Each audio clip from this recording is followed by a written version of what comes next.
ज्येष्ठ मानතුල මා ආදරණීය අම්මේ තාත්තේ දුවේ පුතේ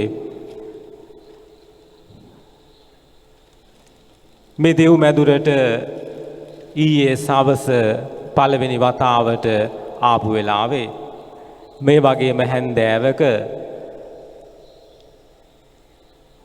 මම ටිකක් මේ පල්ලිය ඉදිරිපිටට ගිහිල්ලා පල්ලිය දිහා බැලුවා.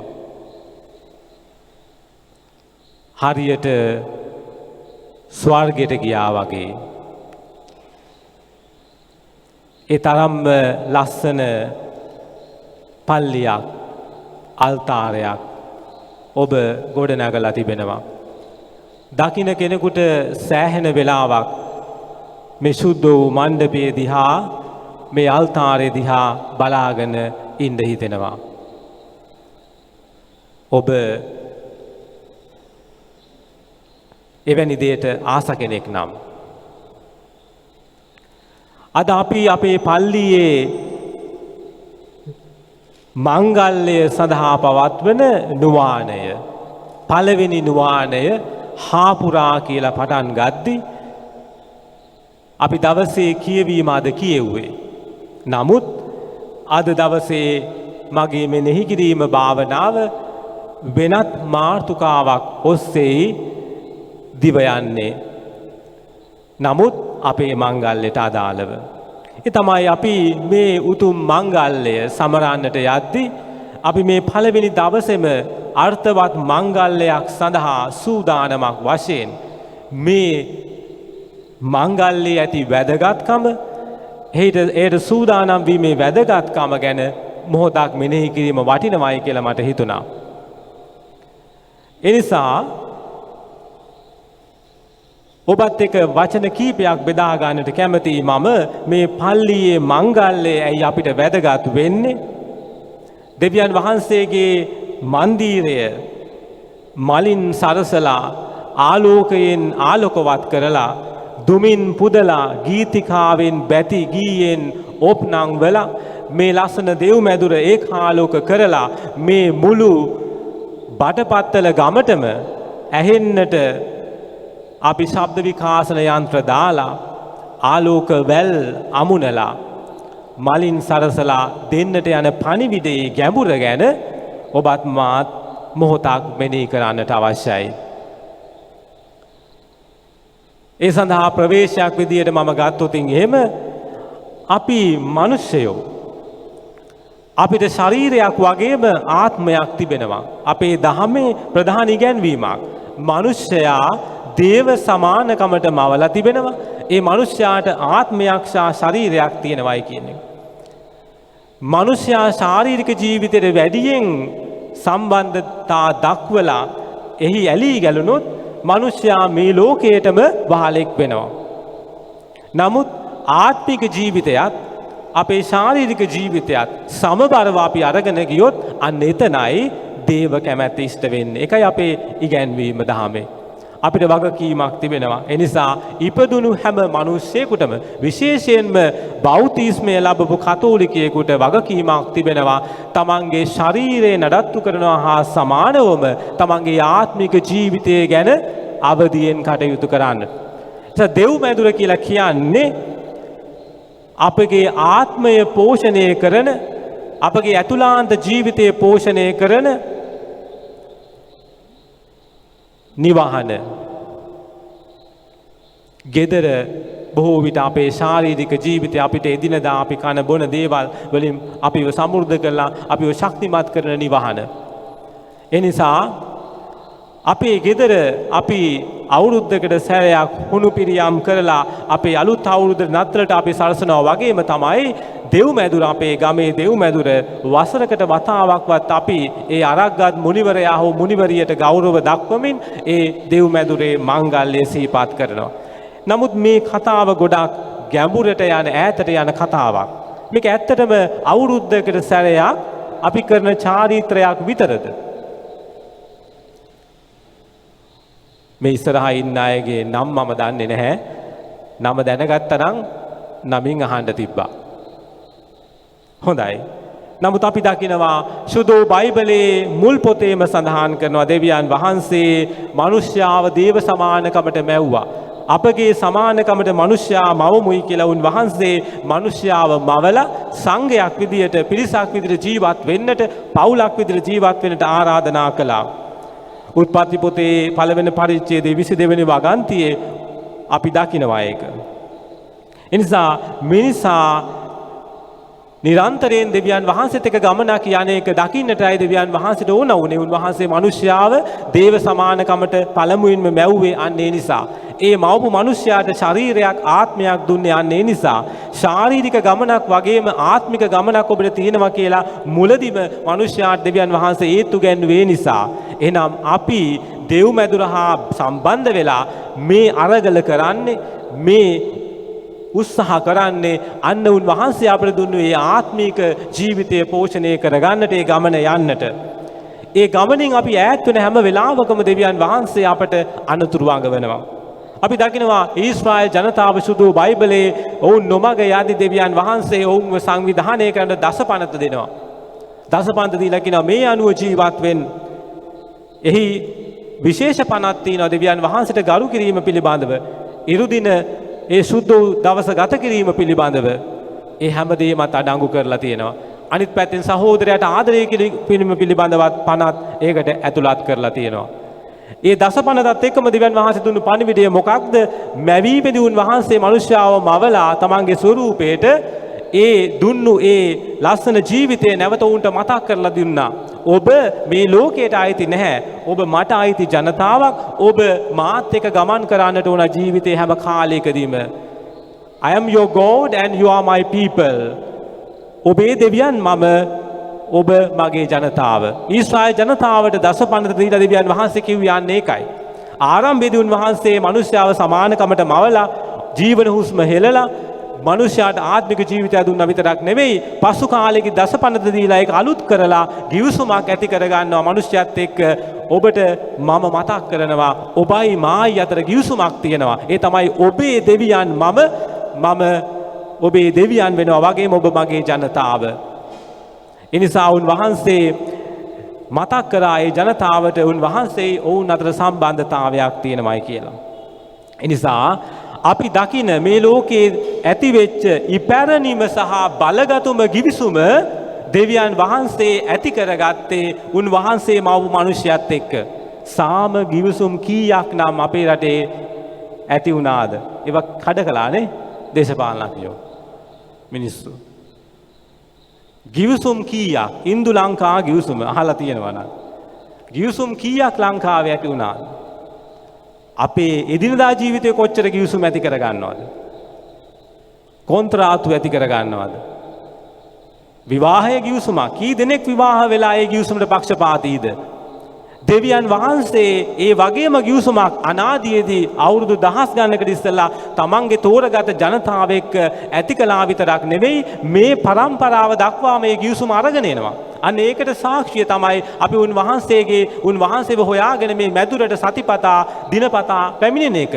ප්‍රසාදි ස්නාපනයෙන් ඒ උරුමය අපි ලබා ගත්ත එක. එහෙනම් උන්වහන්සේ හැම මංගල්‍යයකදීම අපිට මතක් කරන ඇත්ත මොකක්ද? අපි සමරන්නේ ඒ ගිවිසුම. උන්වහන්සේ අපේ දෙවියන්, අපි උන්වහන්සේගේ ජනතාව කියන එක. අපි ලෝකෙටම කියනවා. අපේ මංගල්‍ය දවසේදී අපි දෙවියන් අදහන මිනිස්සු. අපි දෙවියන් එක්ක ගිවිසුමක් ඇති කරගත්ත මිනිස්සු. දෙවියන් අපේ තාත්තා, අපි උන්වහන්සේගේ දරුවෝ. මේක තමයි අපි මේ ලෝකෙට කියන්න හදන්නේ මංගල්‍ය දවස්වල. ඒ නිසා ආදරණීය අම්මේ තාත්තේ දුවේ පුතේ මේ දෙව් මැදුර මේ ගොඩනැගිල්ල විතරක් නෙවෙයි පල්ලිය කියලා කියන්නේ. මේ පල්ලිය කියන වචනෙන් විශාල ගැඹුරු අර්ථයක් නික්මෙනවා. ඒ තමයි මේ පල්ලියේ එකතු වෙන ජනතාව. බිල්ලම විතරක් තිබ්බොත් සෙනග නැතුව ඒක පල්ලියක් වෙන්නේ නැහැ. පල්ලිය හදන එකේ පරමාර්ථය ජනතාවගේ වන්දනාව පිණිස. ඒ ආදරණීය අම්මේ තාත්තේ දුවේ පුතේ එනං දසපණිතින් දෙවියන් වහන්සේ ගිවිසුම ඇති කරගත්ත විතරක් නෙවෙයි පරම්පරාවෙන් පරම්පරාවට මේ ගිවිසුම අරගෙන ඇවිල්ලා අද අපිත් ඒ ගිවිසුමේ කොටස්කාරයෝ බවට පත් වෙලා තියෙනවා. අවුරුදු දහස් ගණනක ගිවිසුමක් අපි අලුත් කරනවා. අපි දේ වචනේ හොඳට කියවනවා නම් අපිට ඒක පැහැදිලි වෙනවා. එනිසා අපි මොකක්ද මේ කියන්නේ? උන්වහන්සේ අපිට ආරාධනා කරන්නේ එහෙනම් අපි කිවිසුම අලුත් කරද්දී දෙව් මැදුරේ පුදන දිව්‍ය පූජා යාගයේ වගේ අපි ලබන සක්‍රමේන්තු වලින් ලබන බලය තුල එළියට ගිහිලා ජීවත් වෙන්න කියන ආරාධනය උන්වහන්සේ අපිට හැම දිව්‍ය පූජාවකදීම කරනවා. ඒ කිවිසුම අලුත් කරන හැම මොහොතකම, ඒ කිවිසුම මතක් කරන හැම මොහොතකම උන්වහන්සේ මොකද්ද කියන්නේ? ඔබ මගේ දරුවන්, මම ඔබේ පියා. මම ඔබට දුන්නු අනපනත් අනුව ජීවත් වෙන්න කියලා. සෑම දිව්‍ය පූජාවත් තුළම අපි පන්නරේ අරගෙන එළියට යන්නේ මේ දෙව් මැදුරෙන් ඒ ගිවිසුම ජීවත් කරවන්න. දැන් මංගල්‍ය කාලේදී අපි ඒ ගිවිසුම අලුත් විදියට මතක් කරගෙන අපි ඒකේ නැවත අපගේ ජීවිත සම්බන්ධ කර ගැනීමක් මේ කරන්නේ. මේක ඥානකාන්ති කාලයක්. කොඩිගහ අවුසපුදා ඉඳලා මංගල්‍ය පවත්වනකන් ඒ දවස් 7-8ම අපි දේශනාවලට සවන් දෙනවා. ගීතිකා කියනවා. අපි දෙවියන් වහන්සේට ස්තුති කරනවා. මුළු ගමම එකම ඥානකාන්තියක. ඇයි අපි ගිවිසුම අලුත් කරමින් දෙවියන්ට කියනවා අපි තව අවුරුද්දකට ඔබ හා ගමන් කරන්න කැප වෙනවයි කියලා. සාදරණීය අම්මේ තාත්තේ දුවේ පුතේ මංගල්‍ය ඒ නිසා වැදගත්. මේ දෙව් මැදුර තුල අපි දෙවියන් වහන්සේට යාඥා කරනවා. උන්වහන්සේගේ මඟ පෙන්වීම වරප්‍රසාද ඉල්ලනවා. ඒත් එක්කම අපි එහෙම ජීවත් වෙන්න පොරොන්දු වෙනවා. ඔබ දන්නවා ඊශ්‍රායල් ජනතාවට දසපන්ත දුන්නා විතරක් නෙවෙයි දසපන්ත ලැබූ ඔවුන් පස්සේ කාලෙක ජෙරුසලමේ දේවමාලිගාව හදලා ඒ දේවමාලිගාවේ ඇතුලේ දසපන්ත ගිවිසුම් කරඬුව තැන්පත් කළා. එහෙනම් ඒ ජනතාව මොකද්ද කළේ? ආබ්‍රහම් තුමාගේ ඉඳලා ආපු මේ පරම්පරාව තනින් තන පූජාසන හදලා ඔවුන් එඬේරු වගේ ජීවත් වෙද්දී ආදම්ගේ ඉඳලා පටන් ගත්ත මේ පරම්පරාව තැන් තැන්වල පූජාසන හදලා බැටළුවන්ව පූජා කළ දෙවියන්ව පිදුවා. නමුත් ඔවුන් මිසර දේශයේ ඉඳලා පොරොන්දු දේශයට එන ගමනේදී සීනායි කන්දේදී ඔවුන්ට දුන්න ගිවිසුමත් එක්ක ඔවුන්ගේ ජීවිතය අලුත් වුණා. තැන් තැන්වල පූජාසන හදපු මිනිස්සු ජෙරුසලම ඔවුන්ට අයිති වුණාම තමන්ගේ පොරොන්දු දේශය ඔවුන්ට අයිති වුණාම ඔවුන් එහි සියොන් කන්ද මුදුනේ ජෙරුසලමේ කන්ද මුදුනේ දේව මාලිගාවක් හැදුවා. ඒ මාලිගාවේ ඔවුන් සීනායි කන්දේ ලැබු මේ ගිවිසුම් කරඬුව නැත්නම් දසපනත අරගෙන ඇවිල්ලා ඒ දසපනත තැන්පත් කළා. ඒ ගිවිසුම් කරඬුව තැන්පත් කළා. ජේසුගේ කාලේ වෙනකම්ම මේ මිනිස්සු වන්දනාවේ ගියා. හරියට අපි අවුරුද්දකට සැරයක් මඩු යනවා වගේ, තලවිල යනවා වගේ. පවුල් පිටින් අවුරුද්දකට දෙතුන් වතාවක් මේ දෙව් මැදුර කරා ගමන් කරා දේවමාලිගාව ගමන් කළා ගිවිසුම මතක් කරමින් දෙවියන් වහන්සේ අපිව අනාථයන් වෙලා ඉද්දී වහල්ලු වෙලා ඉද්දී උන්වහන්සේ අපිව බේරගත්තා. ඒ එන මගදී උන්වහන්සේ අපව ගිවිසුමකින් බද්ධ කරගත්තා. අපිට ගිවිසුමක් දුන්නා, දසපනතක් දුන්නා. මෙන්න අපි මාලිගාවක් හැදුවා අපිට දුන්නු දේශයේ උන්වහන්සේගේ ගිවිසුම අපි තැන්පත් කරලා තියෙනවා. පරම්පරාවෙන් පරම්පරාවට අවුරුදු ගණනක් ජේසු දක්වාම ස්වාමින් වහන්සේ දක්වාම උන්වහන්සේගේ මේ මුත්තන් මෙන්න මේ දෙව් මැදුරට ගමන් කළා. අවුරුද්දක් පාසා ගිවිසුම අලුත් කරගනිමින් උන්වහන්සේ ඉදිරියේ පාපවලට මනස්ථාපනය වෙමින් වරප්‍රසාද ඉල්ලමින් ආශිර්වාද ඉල්ලමින් මේ දෙව් මැදුර කලා ගමන් කරා. ඔබ අහලා ඇති ගීතිකාවක් නේද? ගීතාවලියේ ලස්සනට කියනවා ස්වාමිනී දුදනන් සමග වාසය කිරීමට වඩා ඔබේ මනරම් මාලිගාවේ එලිපත්තේ විසීම භාග්‍යයකි. ඒ මිනිසුන්ගේ ජීවිතයේ දේව මාලිගාවට තිබුණු තැන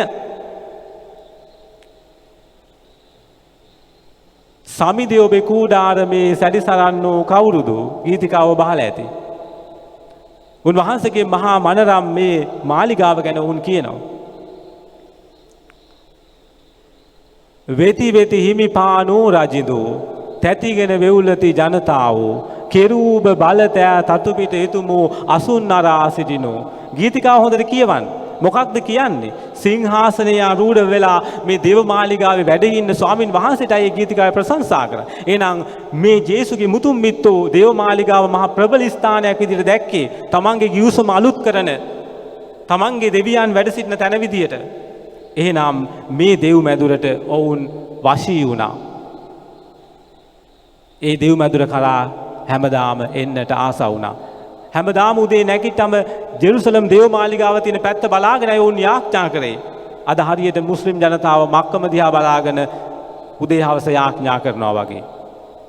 මේ දෙව් මැදුර ඔවුන්ගේ විශ්වාසය වගේ මොවුන්ගේ ජාතියේ මුදුන් මල් කඩ වගේ. හරියට දල්දා මාලිගාව බෞද්ධයන්ගේ මුදුන් මල් කඩ වගේ. ඒට එයා වචනයක් කියනට උඩ ඉඩ දුන්නේ නැහැ. ජේසුට මරණය කැඳ වූ එක ප්‍රබල සාක්ෂියක් මේ නිසා ඇති වුණා. දේව මාලිගාව කඩලා දවස් 3කින් ගොඩනගනවා කියපුවාම ජුදෙව්වරු කුපිත වුණා. ජේසුව මරන්නට ගෙනියනකොට මෙන්න එක සාක්ෂියක්. ප්‍රබලම සාක්ෂියක්.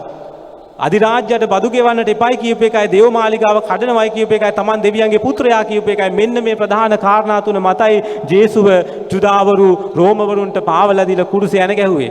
එතරම්ම ප්‍රබල දේව අපහාස තුනක් විදිහටයි සැලකුවේ. ඒ තරමට දේව මාලිගාව ඔවුන්ගේ ජීවිතේ රුධීරයත් එක්ක බද්ධ වෙලා තිබුණේ. ඒ නිසා ඔවුන් දෙවියන් වහන්සේගේ ගිවිසුම තිබුණු කරඬුව තැන්පත් කරලා තිබුණේ මහා මාලිගාවට.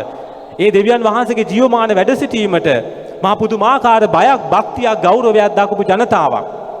තමන් පරම්පරාවට මේ මාලිගාව තියෙනකන් තමන්ට අගතියක් වෙන්නේ නැහැ කියලා ඔවුන් විශ්වාස කරා. නමුත් ඔවුන්ට බැරුව ගියා ගිවිසුමෙන් දුන්නු දේ ඉෂ්ට කරන්න. මේ මාලිගාව ඇතුලේ තැන්පත් කරලා තිබුණු මහා ගිවිසුම මොකක්ද? ඔබට ප්‍රේම කරනවා වගේ ඔබේ සහෝදරයාට ප්‍රේම කරන්න කියන වගන්තිය දීලා තිබුණේ. දස පනත තුල තිබුණේ. මුල් පනත් ටික දෙවියන් ගැන, ඊළඟ පනත් ටික සහෝදරයා ගැන. නමුත් ඔවුන් දේව මාලිගාව විශාලයට හදලා ඒ කරඬුවෙහි තැන්පත් කරලා දුම් පූජා, පාප පූජා, බිලි පූජා ඔප්පු කරාට සහෝදරයාට ආදරයෙන් සලකන්නට බැරුව ගියා. පරිසිවරු, විනයදරයෝ, ලේකම්වරු එකතු වෙලා දුප්පතාට විරුද්ධව වැඩ කළා. බදු පිට බදු ගැහුවා. ජේසු මේ ගැන කතා කළා. ඒ නිසා ජේසු අපිට දුන්නු පණිවිඩය මොකක්ද? අපි ගිවිසුමකට අයිති ජනතාවක් වුණත්, අපිට දේව මාලිගාවක් තිබුණත්, ඒ ගිවිසුමෙන් කියන දේ අපි ඉෂ්ට කරන්නේ නැත්නම් මාලිගාවත් ගිවිසුමත් තිබුණට වැඩක් නැහැ. ජේසු අලුතෙන් ගිවිසුම ලිව්වා කුරුස ගහේ. ඒ දසපනතුන් වහන්සේ අලුත් කරා මිනිසුන්ව දෙවියන් එක්ක සම්බන්ධ කරලා. ඒ නිසා අද අපි දෙව් මැදුරට එන්නේ ආදරණීය අම්මේ තාත්තේ දුවේ පුතේ ඒ අලුත් ගිවිසුමේ ජනතාවක් විදියට, පරණ ගිවිසුමේ ජනතාවක් විදියට නෙවෙයි. මේ පූජාසනයට එන්නේ දිව පූජාව පියතුමා තියද්දී අපේ දෑත් එක් වෙන්නේ, ඒ පාත්‍රයේ එසවෙද්දී අපේ දෑත් එසවෙන්නේ, අපේ යාඥා උන්වහන්සේට ඔසවන්නේ අපි අලුත් ගිවිසුමේ උත්ථානයේ ජනතාවක් විදියට. ජේසුවේ මුළු ගිවිසුමම වෙනස් කළා. අපේ දේව මාලිගාවන් වලට උන්වහන්සේ අලුත් අර්ථයක් දුන්නා. කුරුසේ මගින්. එහෙනම් බටපත්තල අපේ ගමේ මේ දෙව් මැදුරත් ඒ කුරුසේ අනුහසින් ලියපු නව ගිවිසුමේ තවත් එක් පූජාසනයක්, ගිවිසුම සිහිපත් කරන දේව මාලිගාවක්. එහෙනම් මේ ලස්සන අදහස තමයි අපි අපේ මංගල්‍ය දිස්මතු කරන්නේ ආදරාම්මේ තාත්තේ දුවේ පුතේ. අපි දකිනවා ජෝහන්තුමාගේ සුවිශේෂයේ විශේෂයෙන්ම ජෝහන්තුමාගේ ලිපියේ සහ ඒ සුවිශේෂය වගේම පළවෙනි පේදුරුතුමාගේ පළවෙනි ලිපියේ දෙවෙනි පරිච්ඡේදයේ පස්වෙනි වගන්තියේ උන්වහන්සේ මතක් කරනවා අපි හැමෝම ජේසුගේ රුධීරයෙන් ගලවාගත් කැප කරන ලද සංඝයක්, සභාවක්, දෙව් මැදුරක්. 2 කොරින්ති 6:14 කියනවා අපි ජීවමාන දෙවියන් වහන්සේගේ මන්දිර වෙමු. දෙවියන් වහන්සේ ඒ බව දෙවියන් වහන්සේ මෙසේ වදාළසේක. මම ඔවුන් සමග වාසය කරන්නෙමි, ගැවසෙන්නෙමි. මම ඔවුන්ගේ දෙවියන් වහන්සේ වෙමි. ඔව්හු මාගේ සෙනග වන්නෝය. 1 කොරින්ති 3:16 කියනවා ඔබ දෙවියන් වහන්සේගේ මන්දිර බවත්, ඔබ තුල දෙවියන් වහන්සේගේ ආත්මයාණන් වැඩ සිටින බවත් ඔබ නොදන්නහුද? කිසිවෙක් දේව මන්දිරයේ වෙනසුවහොත් දෙවියන් වහන්සේ ඒ තැනැත්තා වනසනසේක. දෙවියන්ගේ මන්දිරයේ විසුද්ධය, ඒ මන්දිරය නම් ඔබය. අලුත් ගිවිසුමේදී අපි හැමෝම දෙව් මැදුර කියලා කියන්නේ ආදරාම්මේ තාත්තේ දුවේ පුතේ මේ අපි හදන දෙව් මැදුරට විතරක් නෙවෙයි, ඒ ඇතුලේ එකතු වෙන ජනතාවට. අපි හැමෝම එකතු වුණාම එතන දෙව් මැදුරක්. දෙවියන් වැඩ සිටිනවා. එක්කෙනෙක් හෝ දෙන්නෙක් හෝ මගේ නමින් එකතු වෙන තැන එතන මම වැඩ සිටිමි ස්වාමින් වහන්සේ කියනවා. එහෙනම් දෙවියන් වහන්සේ වැඩ සිටින තැනයි දේව මාලිගාව. දෙවියන් වහන්සේ වැඩ සිටින්නේ නැත්නම් එතන දේව මාලිගාව නෙවෙයි. තාත්තයි අම්මයි ගෙදර ඉන්නවා නම් විතරයි ඒක පවුලක් ගයක් වෙන්නේ. තාත්තයි අම්මයි දරුවෝයි නැත්තම් ඒක නිකම්ම බිල්ලිමක්. ඒ නිසා දෙවියන්ගේ දරුවෝ එකතු වෙන තැන දෙවියන් ඉන්න තැන තමයි දේව මන්දිරය. ඒ නිසා අපි මේ දේව මැදුරේ මංගල්‍ය සමරද්දී අපි මතක තියාගන්නට ඕන දේව මැදුර කියලා කියන්නේ මේ අපේ සුද්ධ වූ මේ මන්දිරේ විතරක් නෙවෙයි ඒට ඒක රාශි වෙන හැමෝටමත් නව ගිවිසුමේදී ජේසු දෙන අර්ථකථනයගේ තමයි ඔබ තමයි දේව මැදුර. ඒ නිසා දෙවියන් වහන්සේ සුද්ධව ඉන්නවා වගේ අපිට අසුද්ධව ඉන්නට දෙවියන් වහන්සේ ආරාධනා කරනවා. අපි උන්වහන්සේගේ රුධිරයෙන් ගලවගෙන තිබෙන බව උන්වහන්සේ අපට මතක් කරනවා. ඒ නිසා අපි දේව මැදුර තුල ඒ පිළිවෙත් වලට සම්බන්ධ වෙනවා විතරක් නෙවෙයි ඒ පිළිවෙත් එළියට ගිහිලා ඉෂ්ට කරන්නටත් බැඳිලා ඉන්නවා. ඒ නිසා අපිට කවමදාවත් කියන්නට බෑ පූජාවට ගියා ඒ නිසා මට ගැලවීම තියෙනවයි කියලා. නැහැ. පූජාවෙන් අපි ලබන පන්නරය තුල ජීවත් වෙන්නට අපි බැඳිලා ඉන්නවා. ඒ නිසා අපි වසරක් පාසා මේ මංගල්‍ය සිද්ධ කරද්දී අපි පුරාණ ගිවිසුමේ ජනතාවගෙන් වෙන්වුණු අලුත් ගිවිසුමට අයිති වුණු ජේසුගේ රුධිරයෙන් ලියුණු නව ගිවිසුමේ ජනතාවක්. ඒ ගිවිසුම සනාථ කරන්නටයි හැම දිව්‍ය පූජාවකට වෙන්නේ. මේ අල්තාරයේ මත පිදෙන හැම දිව්‍ය පූජාවක්ම ජේසුගේ කුරුසේ යාගය වෙන මොකුත් නෙවෙයි. කූපේ ඔසවද්දී රුධිර පාත්‍රය ඔසවද්දී අපි කල්වාරි යාගයයි සිහිපත් කරන්නේ. එහෙනම් ජේසු මේ ගිවිසුම අලුතෙන් ලිව්වේ කල්වාරි කන්දේ. එන ආදරණීය අම්මේ තාත්තේ දුවේ පුතේ මේ ලස්සන පණිවිඩය ටිකක් ගැඹුරුයි. නමුත් අපි මතක තියාගන්නට ඕනේ අපි මේ දේව ලස්සන දේව මැදුරට ඇතුල් වෙන හැම වෙලාවකම අපිට කෙලින්ම පේන සුදු කුරුසය අපිට මතක් කරනවා දුවේ පුතේ ඔබ මේ ගමේ දේව මැදුරට ඇතුල් වෙද්දී ඔබ ඉන්නේ මම කුරුසේ ලියවන ලද කුරුසෙන් සඳහන් සනිටුවාන් කරන ලද ඒ ගිවිසුම අලුත් කරන්නටයි මාත් එක්ක ගනුදෙනුවකටයි මගේ සුදු දිව්‍ය පූජාව සිහිපත් කරන්නටයි කියලා ජේසු ඔබට මතක් කරනවා. ඒ නිසායි අපි හැමතැනම කුරුස තියලා තියෙන්නේ. අල්තාරේ ස්වාමිට පේන්න ඉස්සරහින් කුරුසයක් තියලා තියෙනවා. දිව්‍ය පූජාවට එද්දි ඉස්සරහින් කුරුසයක් අරගෙන එනවා. පූජාව පටන් ගද්දි කුරුසේ ලකුණ දානවා. පූජාව අවසන් කරද්දි කුරුසේ ලකුණ අදිනවා. කුරුසයෙන් තොර දිව්‍ය පූජාවක් නැහැ. කුරුසයෙන් තොර කිතුණු ජනතාවක් නැහැ. ඒ ගිවිසුමෙන් තොර දේව මැදුරක් නැහැ. ජනතාවක් නැහැ. නිසා අපි හැමෝම මෙන්න මේ ලස්සන අදහස හිතේ තියාගමු. ශුද්ධවන්ත ඥානකාන්තියකට ඇතුල් වෙමු. මේ අපේ ගමේ මංගල්‍ය දවසේදී අපි ඒ දේ අවබෝධ කරගනිමු.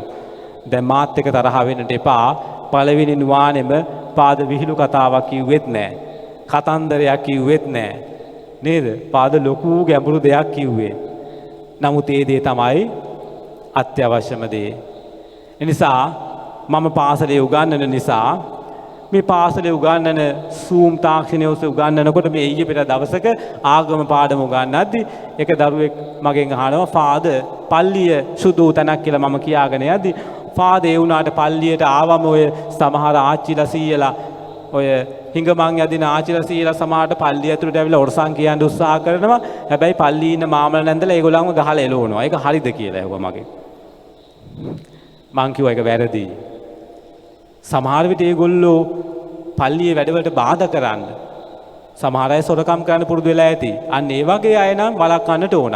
එහෙම නැතුව කිලුටු ඇඳගත්තයි කියලා පෙනුම ලස්සන නැහැයි කියලා කඩමලු ඇඳගෙන ආවයි කියලා අපිට කාවත් පල්ලියෙන් එළියට දාන්න බෑ. ඇයි?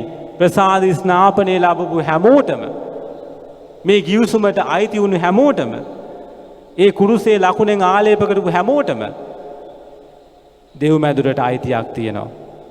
ජේසුගේ ගිවිසුමත් එක්ක උන් සම්බන්ධ දුප්පත්ද පෝසත්ද මොන භාෂාවද කතා කරන්නේ මොන කුලේද උගත්ද නුගත්ද ජේසුට ඒ කිසි දෙයක් වැඩක් නැහැ. අපේ දේව මැදුර අපේ ගමේ හැමෝටම ඒ වගේම ප්‍රසාදිස්නාප ලැබු හැම කිතුණුවෙකුටම අන්‍යාගමිකයින්ට පවා විවෘත තැනක්. ඇයි? ජේසු මේ ප්‍රේමයේ ගිවිසුම ලිව්වේ අපි හැමෝම හින්දා. ඒ නිසා අපි අද දවසේදී විශේෂයෙන් වරප්‍රසාද ඉල්ලමු මේ පළවෙනි නුවානේදී අපිට එන්නේ ලස්සන අදහස අපේ හිතේ තියාගන්න වරප්‍රසාදයෙන්. මේ දේව මැදුර ජේසු තමන්ගේ කුරුසයෙන් ලියන ලද සනාථ කරන ලද රුධිරයෙන් සනාථ කරන ලද නව ගිවිසුමේ සලකුණක්. අපි ඒ ගිවිසුමේ අයිති ජනතාව අපි ජීවිත අරගලයේ මේ යද්දී අපේ ආත්මික ජීවිතය තුළ මේ අරගලේ ගමන් කරද්දී අපි උන්වහන්සේගේ වරප්‍රසාද ඉල්ලන්නට, උන්වහන්සේගේ උපදෙස් ගන්නට, උන්වහන්සේගේ මහා බලය අත්දකින්නට එන තැන අපේ දෙව් මැදුර. මේ දෙව් මැදුර මංගල්‍ය සමරද්දී ස්වාමිනී අපට ඒ වරප්‍රසාදය දෙන්න, නිරන්තරයෙන් මේ වරප්‍රසාදය හොයාගෙන මේ දෙව් මැදුරට පියමනින්නට අපට වරප්‍රසාද දෙන්න. දෙව් මැදුර ඉදිරියෙන් යනකොට හිසනම ආචාර කරන්න භක්තිය අපිට දෙන්න.